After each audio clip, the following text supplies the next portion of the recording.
Hey, what's going on with you, J Hood? What's going on, man? What's up, man? How you doing today? Man, doing pretty good, doing pretty good. Just really want to chime in with you and talk to you about the start to the finish, basically. Yeah, man. Let's get into it. Let's get into it.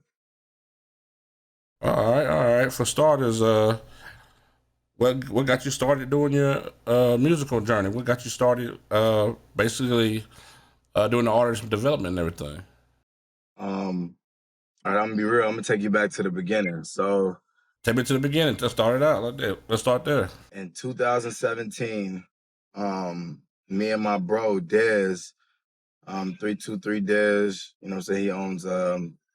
He works with athletes. He has a sports marketing or brand building agency called Total 360. But before we even made it to that point, I was always like really early with music, like always like really early.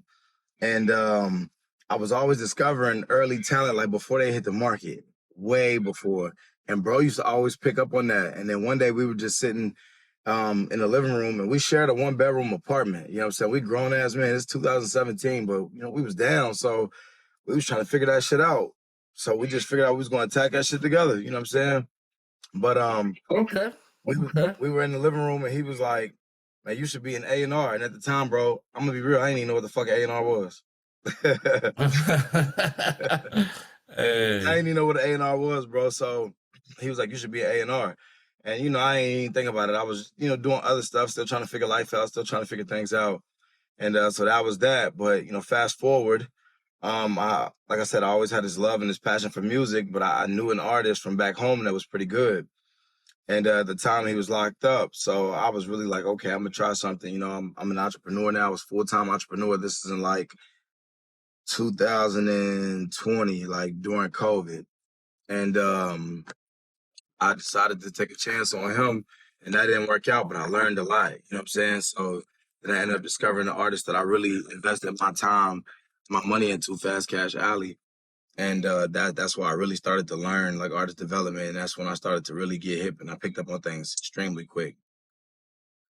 Okay, okay. So you know, rookie at this, already been through the trials and tribulations of working with an artist and seeing their pros and their cons and working on the bad side of things to make it better, basically. Yeah, for sure. Like literally been, and it's different when you invest your own money into something. You know what I'm saying? And that really like kind of changes the situation. Like when you got skin in the game.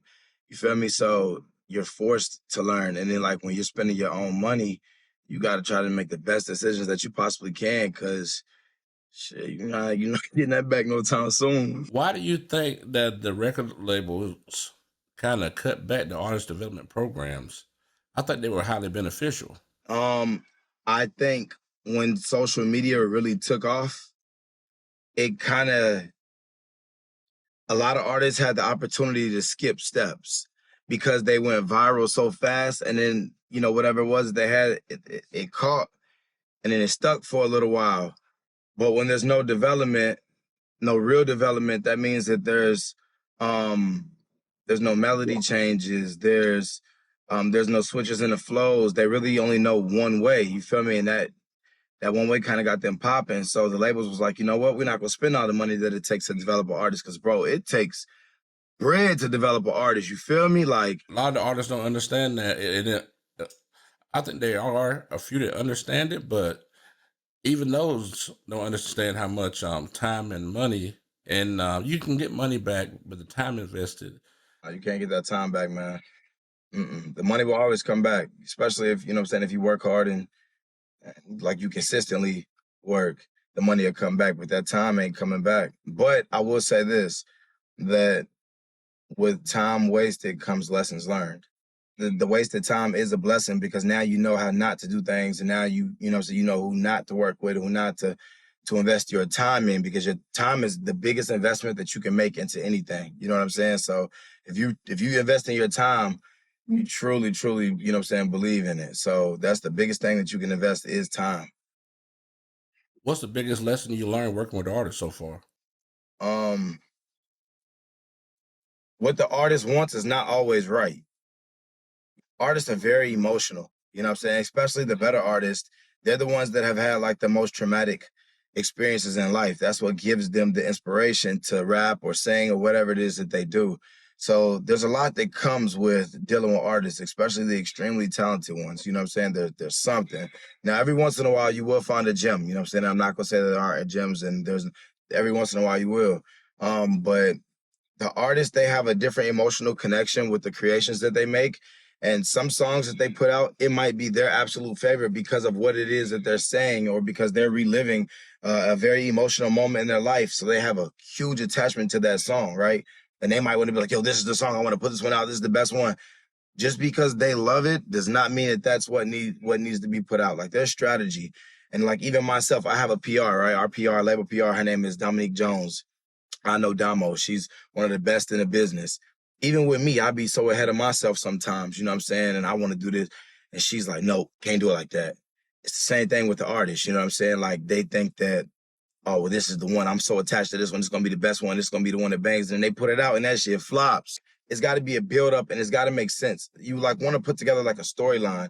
You want to be able to show growth and elevation, and it might not be the right time to put that record out. Once we get your fan base to hear and they love you so much, then maybe you could try that record, put that out and see how they gravitate to it. Because now at this point, they love you. So yeah, just knowing that the artist was, and this is for all my managers out there, because a lot of managers, like I do both. Like, I'm the CEO of YSF, the label, Young, Successful, Fortunate. We are an independent artist development label. So we focus solely on undiscovered artists. Like, that's what we do. You feel me? So I like that name. What made you choose that name? man, I've had this name for some years, since like 2017, but it's changed. It's been under the same umbrella, but it's changed several times through many failures or lessons learned. But I started this with two of my good friends, Larod King and Ryan Ray. That's my brother for life. You know, my dogs. And we started off as something totally different. You know, we started off as like a investment group. It was Young, Successful, Fortunate Investment Group. So we were going to invest in, you know, small businesses, 5 to 10,000, and, you know, take some equity within that business and just help them grow. And that was my way of getting our hands in a lot of different things at once. But that didn't work out. So then we switched from that to trucking. We did really well with that for a while, and then so that didn't work out.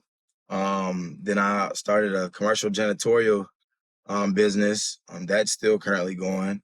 Then I started a clothing label. You know what I'm saying? So many things, but that's where it started from originally.